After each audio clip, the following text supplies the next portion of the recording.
কোনো রাজনৈতিক দলের কর্মকাণ্ড বা কোনো রাজনৈতিক দলকে নিষিদ্ধ ঘোষণা করা নির্বাহী আদেশে, সেটা আমরা সমর্থন করি না। স্বৈরাচারের দোসর হিসেবে, ফ্যাসিবাদের দোসর হিসেবে 28টা দলের রাজনৈতিক কর্মকাণ্ড বা দলকে নিষিদ্ধ চাইতে হবে, তাইলে নির্বাচনটা কাদেরকে নিয়ে হবে?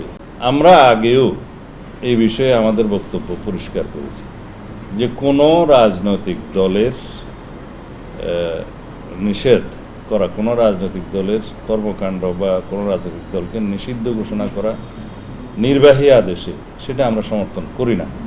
আমরা আমাদের বক্তব্য দিয়েছি অনেক আগে যে বিচারিক প্রক্রিয়ার মধ্য দিয়ে কোনো রাজনৈতিক দলকে রাজনৈতিক দল হিসাবে নিষিদ্ধ করার যে বিষয়টি সেটা নির্ধারিত হোক, লেট দি কোর্ট ডিসাইড।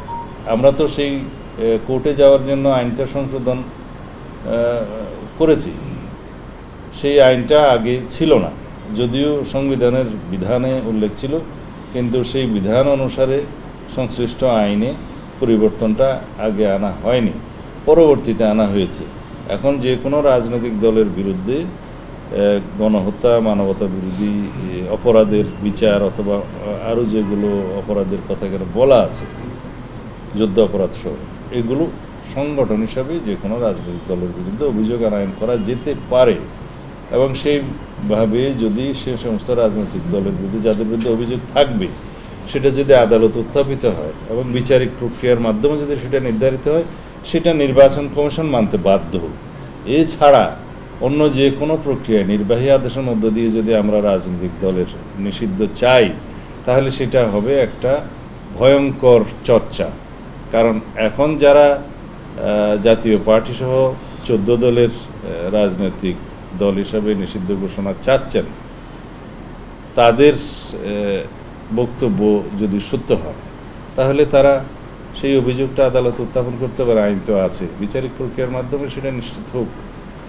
আমি আপনাদের উদ্দেশ্যে বলতে চাই, আওয়ামী লীগের নেতৃত্বে 2024 সালের 7ই জানুয়ারি যে আমি ডামি ভুয়া নির্বাচন হলো, তাতে 28টি রেজিস্টার্ড রাজনৈতিক দল সম্ভবত অংশগ্রহণ করেছে। সংখ্যাটা এদিক ওদিক হতে পারে, আমি যতটুকু জানি তা বললাম।